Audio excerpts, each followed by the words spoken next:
여러분 안녕하세요. 지난 주차에 이어서 도전율에 대해서 좀 보도록 하겠습니다. 우리는 지난주에 전선 자체의 저항에 대해서 배웠습니다.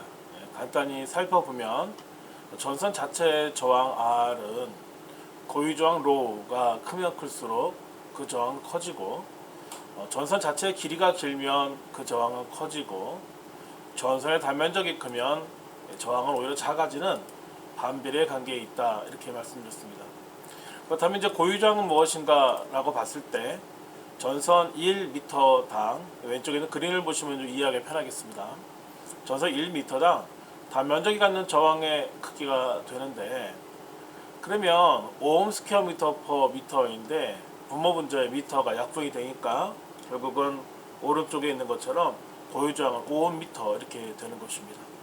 자, 이제 오늘 우리가 함께 나눌 얘기들은 도전율에 관한 얘기입니다. 도전율은 이 고유 저항을 잠시 전에 배웠는데 고유 저항의 역수라고 보시면 되겠습니다. 고유 저항은 전선 자체의 저항인데 도전율은 그와 반대라는 얘기죠. 그래서 전류를 잘 흐르게 하는 정도를 도전율이라고 말합니다. 또는 전도율 이렇게라고도 말합니다. 자, 도전율의 크기를 보게 되면 시그마 로우분의 1인데 로우가 고유 저항이기 때문에 로우분의 1 이렇게 말합니다. 단위는 고유 저항의 역수로서 모우 퍼 미터, 아크 오hm 퍼 미터 이렇게 있습니다. 자, 우리 고유 저항 값은 각 물질에 따라서 전부 다 다릅니다. 자, 그런데 보니까 연동선을 보게 되면 연동선은 58분의 1 오hm 스퀘어 밀리 퍼 미터로서 58분의 1이라는 저항 값을 가지고 있고, 경동선은 55분의 1 오hm 스퀘어 밀리미터 퍼 미터라고 해서 55분의 1입니다.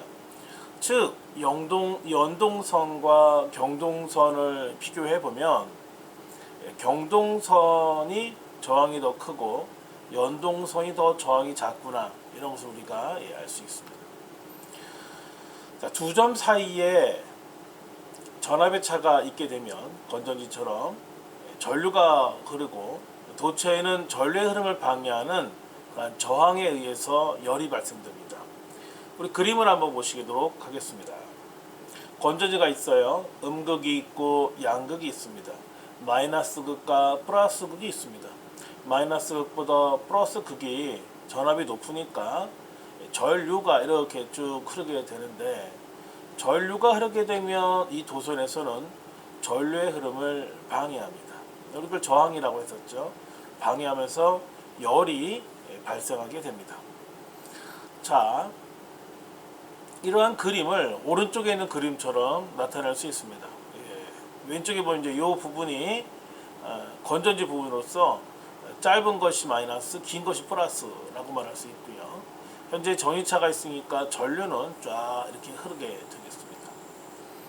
자, ohm의 법칙의 실제를 좀 보게 된다면 전압과 전류와 저항의 관계를 나타내는 것을 우리는 ohm의 법칙이라고 합니다.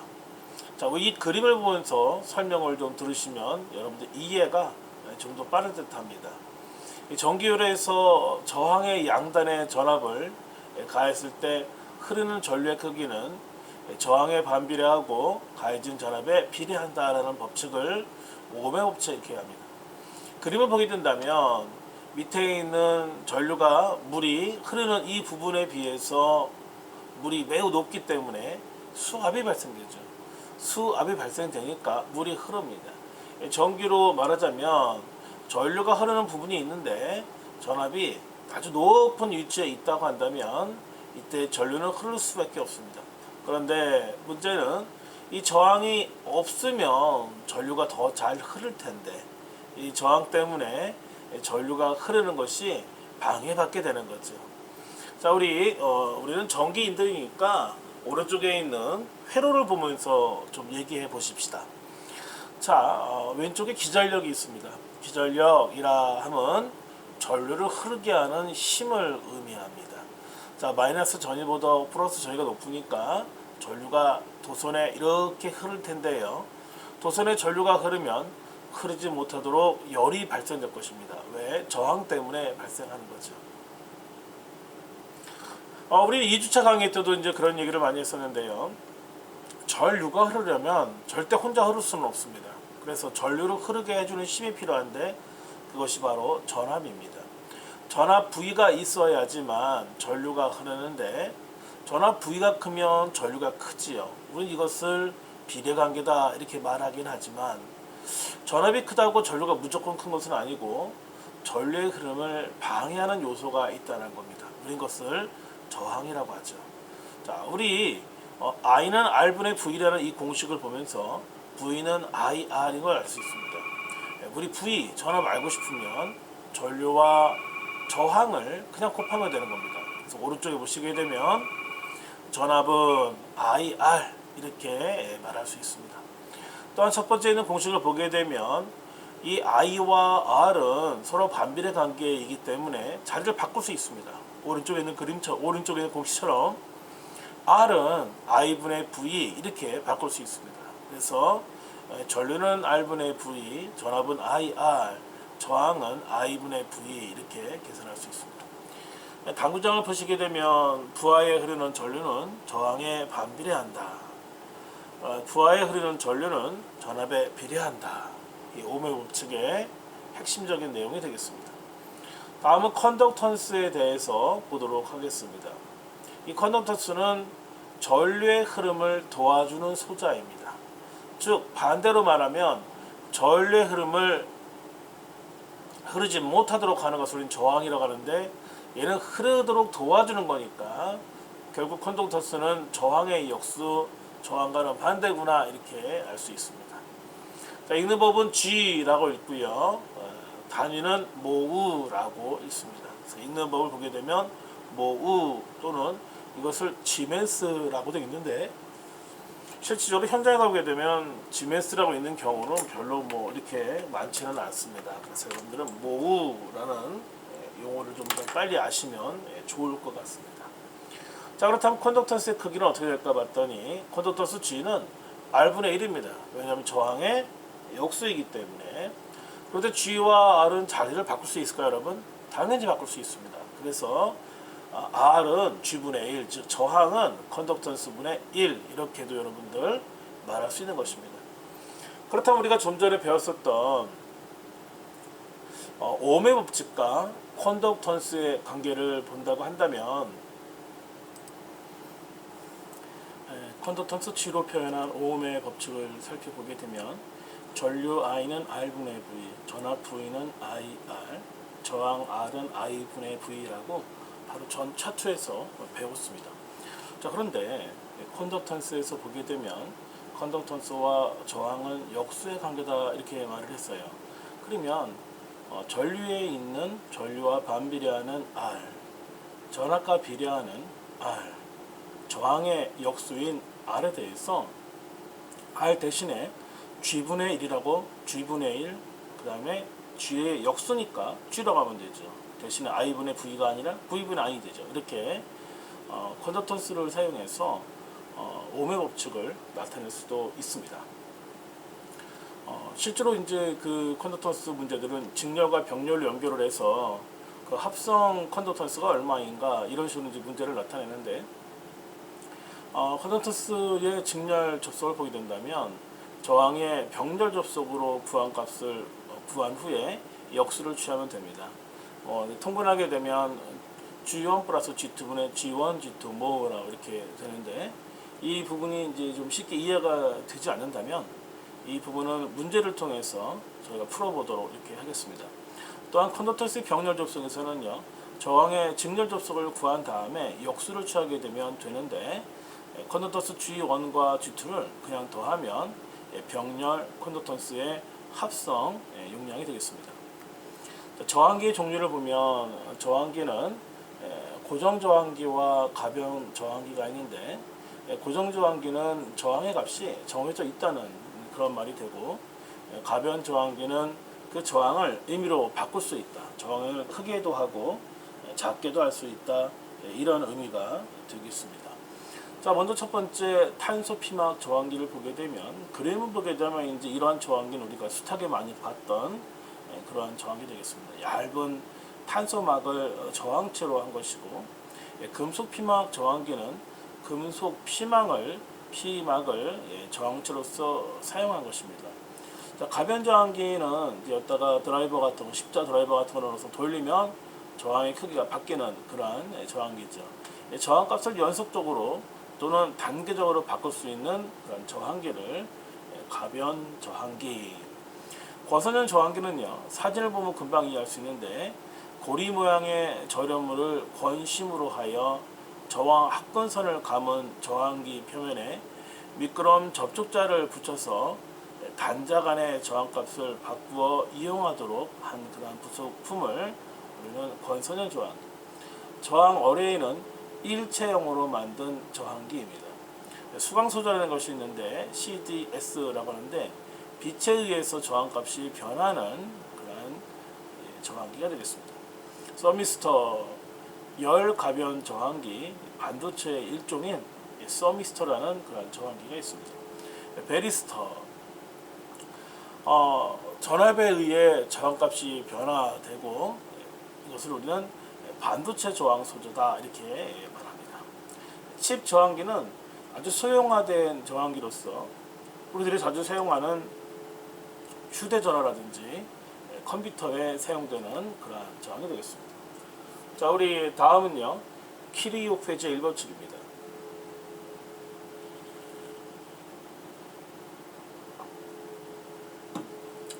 그림을 보면서 이해를 여러분들이 하시면 좋겠습니다. I1 전류, I2 전류가 지금 이렇게 까만 접점을 통해서 흐르고 있습니다. 그리고 이 접촉점에서 만난 I1 전류와 I2 전류가 I3 전류로 합쳐져서 전류가 흐르는 것을 우리는 알 수 있습니다. 자, 내용을 이해했으면 사전적인 의미의 키르호프의 제1법칙에 대해서 보게 되면 유입된 전류의 합은 유출된 전류의 합과 같다. 즉 전류법칙이다. 이렇게 얘기합니다. 무슨 말이냐?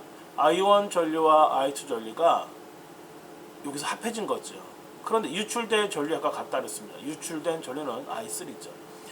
공식을 보게 되면 시그마 I in 인은 들어온 거니까 들어온 전류의 합 시그마는 아웃 나간 전류의 합과 같다. 이렇게 되는 겁니다. 즉 I1 전류와 I2 전류가 들어왔으니까 합한 것은 이것은 I3가 된다는 얘기죠. 나간 전류합과 같다는 거죠. 이 I3를 좌변으로 이항하게 되면 플러스가 마이너스 되는 거니까 I1 플러스 I2 마이너스에 I3가 되는데 이것은 0이 되는 것입니다. 자, 임의의 도선 접촉점에 유입하는 전류의 합은 0이다. 그래서 결국은 좌변에 있는 I1, I2, I3를 전부 다 더한다면 즉 시그마 I는 제로가 된다는 그러한 법칙이 되겠습니다. 키르호프의 이 법칙을 보게 되면요, 임의의 폐회로면에 존재하는 기전력의 총합은 각 회로 소자에서 발생하는 전압 강하의 총합과 같다. 이렇게 되어 있습니다. 즉 시그마 E는 기전력의 합은 시그마 IR이다. 그래서 IR은 전압이 강화된 것입니다. 자, 그것과 같다. 이렇게 되는 것입니다. 즉 인가된 전압이 V1, V2가 있다고 한다면 V1, V2의 합은 각 저항 소자에서의 전압 강화인 R1, R2에서의 전압 강화인 IR1 플러스와 IR2의 합과 같다. 전압 강화의 개념은 그림을 잠시 보면 건전지가 있습니다. 우린 건전지를 기전력이라고 말합니다. 자, 우리 기전력이 있기 때문에 전류가 이렇게 흐르게 되는데요. 이 전류가 흘러서 이 저항 성분에서 어떤 현상이 일어나냐면 인가된 전압이 그 크기만큼 전압이 강화됩니다. 이것을 우리는 전압 강화라고 합니다. 자, 저항의 전류가 흐를 때 저항 양단에 생기는 전이차를 전압 강화라고 한다. 자, 이제 점점 어려운 분야로 들어가게 되는데요. 저항의 직렬 접속, 즉 시리즈, 직렬을 우리가 시리즈 가는데 직렬 접속을 보게 된다면 저항의 직렬 접속에서 전류는 일정 콘스탄트하고 전압은 저항의 크기에 따라서 비례 분배된다. 자, 그림을 좀 볼까요?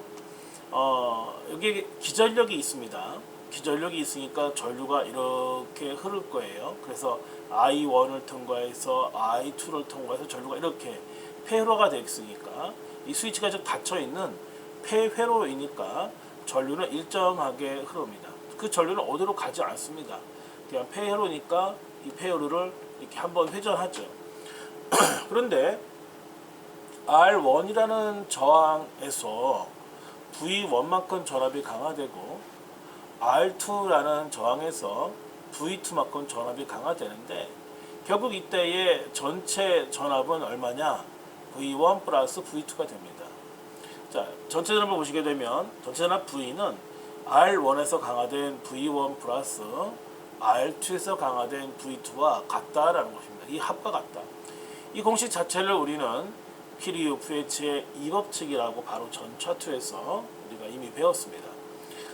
자, 합성 저항에 대해서 말씀을 좀 드려보면 둘 이상의 저항을 직렬, 병렬 혹은 직병렬로 접속한 경우에 전체로서 하나의 저항으로 간주했을 때의 저항값을 우리 합성 저항이라고 의미하는데 RS는 여기서 S는 직렬, 시리즈라는 것의 약호가 되겠습니다. 그래서 직렬로 접속됐을 때의 저항값, 즉 합성 저항은 R1 플러스 R2 플러스 R3, R4 계속 그냥 더하면 된다는 겁니다.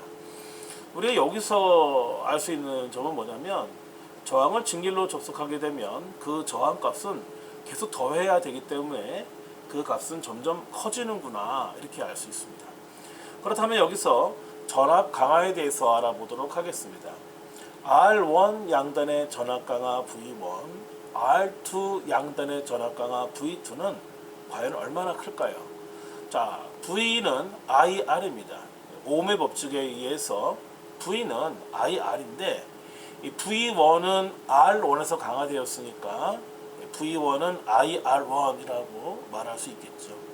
또한 V2는 R2 양단에서 강화되는 전압 강화 아닙니까? 그러면 V는 IR인데 V2는 R2에서 강화되는 것이니까 V2는 IR2라고 말할 수 있습니다. 자, 그렇다면 전체 전압이라는 것은 V1 플러스 V2인 것을 우리가 알았는데 그러면 전체 전압에 대해서 V1은 얼마만큼 많이 강화될까요? 또한 전체 전압 V에 대해서 V2는 얼마만큼 강화될까요? 여러분, 전체 전압이 100V인데 V1 전압이 300V가 되는 경우는 없습니다. 왜냐하면 V1 플러스 V2가 전체 전압 V이기 때문에 V가 100이라고 했는데 V1이 200이나 300 커질 수는 없는 겁니다. 그래서 자, 우리 전압 분배의 법칙인 키리오프의 제2법칙을 보게 된다면 전체 전압 V에 대해서 V1의 크기는 이 부분만큼 작은 겁니다. 작으니까 분수가 되어야겠죠. 만약에 여기 1, 2, 3, 4, 5, 6, 7, 8 그러면 V1이라는 것이 전체 전압보다 같거나 커진다는 의미가 되겠어요. 말이 안 되는 거죠. 무조건 작아야 되니까 분수입니다. 그렇다면 우리 V1과 V2가 전체 전압 V에 대해서 얼마나 작을까를 봤을 때 먼저 V1을 보면 전압을 강화시키는 소자는 R1과 R2밖에 없죠. V2도 마찬가지로 전압을 강화시키는 소자는 R1과 R2밖에 없죠. 하지만 V1이 강화되려면 R1이 크면 클수록 V1이 커진다라는 것을 알 수 있습니다. 또한 V2는 R2가 크면 클수록 V2가 커진다 알 수 있습니다. 어디서 아냐면 바로 전압 강화의 란을 보게 되면 압니다. V1은 R1이 크면 클수록 커집니다. V2는 R2가 크면 클수록 커집니다. 이 내용을 보시게 되면 우리가 쉽게 이해할 수 있습니다. 자, 이제 다음은 저항의 병렬 접속에 대해서 보도록 하겠습니다. 자, 저항의 병렬 접속, 전압이 일정, 즉 콘스탄트하고 전류는 저항에 따라 저항의 크기에 따라서 반비례 분배된다 이렇게 짧게 얘기를 했는데 이런 얘기를 들으면 금방 이해는 되질 않죠. 자, 우리 기전력이 있습니다. 기전력은 전류를 흐르게 하는 심이라고 말을 했는데 전류가 쭉 흐르면서 여기에서 멈췄습니다. 그런데 여기까지 온 전류 I는 즉 흘러 들어온 전류는 나가는 전류인 I1과 I2의 합과 같은 겁니다. 즉 전체 전류 I는 I1 플러스 I2입니다. 그러면 R1으로 흐른 전류를 I1, R2로 흐르는 전류를 I2라고 말한다면 I1의 전류는 얼마나 클까요? 그 다음에 I2의 전류는 얼마나 클까요를 봤을 때 우리는 오늘 배운 오음의 법칙에 의해서 I는 R분의 V라는 공식을 알 수 있고 이때 I는 I1 전류인데 I1 전류는 R1에 흐른 전류이기 때문에 R1분의 V라고 말할 수 있습니다. 자, 그 다음에 I2 전류를 보게 된다면 I2 전류는 R2에 흐른 전류이기 때문에 R분의 V에서 R은 R2가 되겠습니다. 자, 우리 V는 V1, V2라는 말을 쓰지 않습니다. 왜냐하면 저항이 병렬 접속되어 있을 때는 전압이 늘 콘스탄트하기 때문에, 즉 일정하기 때문에 전압은 말할 필요가 없습니다. 자, 다음은 전체 전류 I는 I1 플러스 I2라고 말씀드렸는데요. 전체 전류가 만약에 100A라고 한다면 I1이 200A가 되는 건 불가능합니다. 말이 안 되는 거죠. 자, 그래서 I1 전류, I2 전류는 즉 R1에 흐르는 I1 전류, R2에 흐르는 I2 전류는 전체 전류에 대해서 그 크기가 얼마나 분배됐을까를 보겠습니다. 자, 우리 I1 전류는요, 또 I2 전류는요, 전체 전류 I에 대해서 과연 얼마나 많이 흘렀을까를 보게 된다면, 자, 먼저 I1을 보게 된다면 전류의 흐름을 방해하는 수자는 R1과 R2밖에 없네요. 그래서 R1 플러스 R2, 또 I2도 R1 플러스 R2라고 말할 수 있는데 이 분자에 R1이 올라가야 되는지 R2가 올라가야 되는지 여러분 헷갈릴 수 있는데요.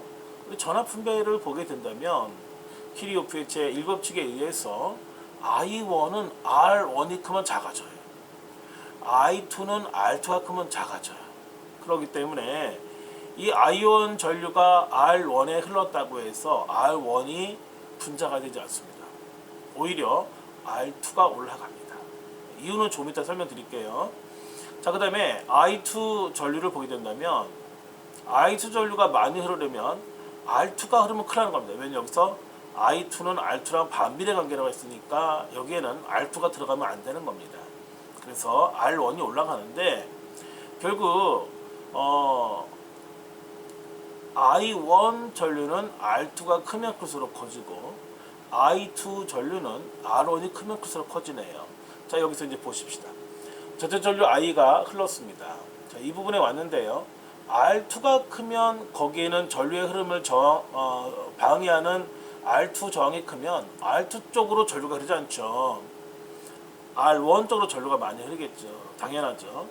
그 다음에 R1 저항이 크다고 한다면 전류의 흐름을 방해하는 R1 저항이 크니까 R1 쪽으로 전류가 많이 흐르지 않고 상대적으로 작은 R2 쪽으로 많이 흐르죠. 이 말 기억하시기 바랍니다. I1은 R2가 크면 클수록 많이 흐르고 I2는 R1이 크면 클수록 많이 흐른다.